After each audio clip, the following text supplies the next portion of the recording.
Though there had been attempts at launching a news service for children, in 1972 the BBC finally found a format that worked in the shape of John Craven's Newsround.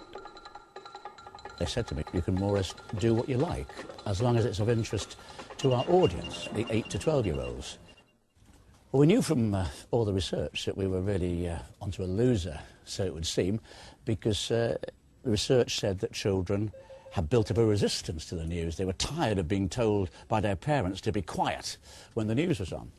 They didn't want to know about news. So we thought, well, how do we manage to make it more interesting for them so that they will want to watch it? They were interested in adventure and space at the time, and sport and music. So we knew the things to go for. And the way we did that was to make the lead story often not the most important news story of the day in the world, but a story that would interest them, that was relevant to them. A top politician has been sticking up for British ice cream. And the most important story would be on the programme somewhere, but maybe tucked away in the middle. And that seemed to work. Another big fuel crisis at the moment involves Britain's miners. They're angry because the government says it can't give them the pay rise that they have demanded.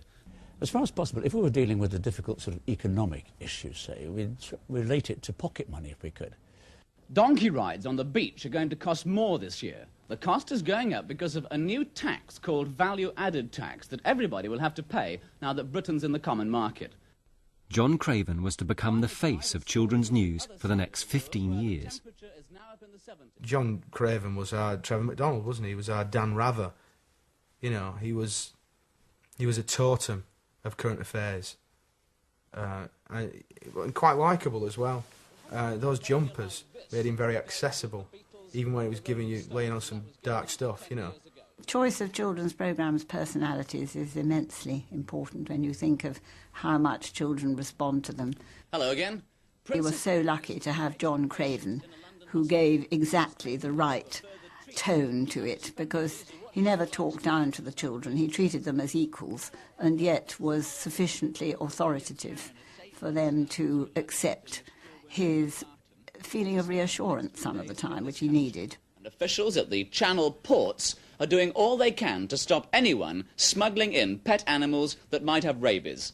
I didn't want to be a teacher. I didn't want to look like a teacher, which is why I never sat behind a desk. I always sat perched in front of the desk with my scripts on my knee, because children had just come home from school, they'd been working hard all day, they were entitled to crash out in front of the telly. The last thing they wanted was a teacher popping up again. For me, it was a great journalistic discipline to be able to explain something quite complicated in simple terms.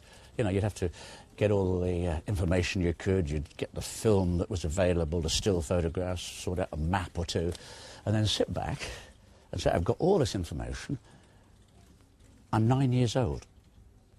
How am I going to understand all this? The police have found another big supply of ammunition and bomb-making equipment belonging to the IRA. Critics said that, you know, we were invading the garden of childhood, if you like, you know, that... But it was impossible to keep them wrapped up in sort of cotton wool and protecting them from what was happening in the world. What I like to think we were doing, we were sort of providing a little ladder for them to peep out of the garden of childhood into the outside world and see what was happening and have somebody to explain it in a bit more detail to them. See you on Monday. Bye for now.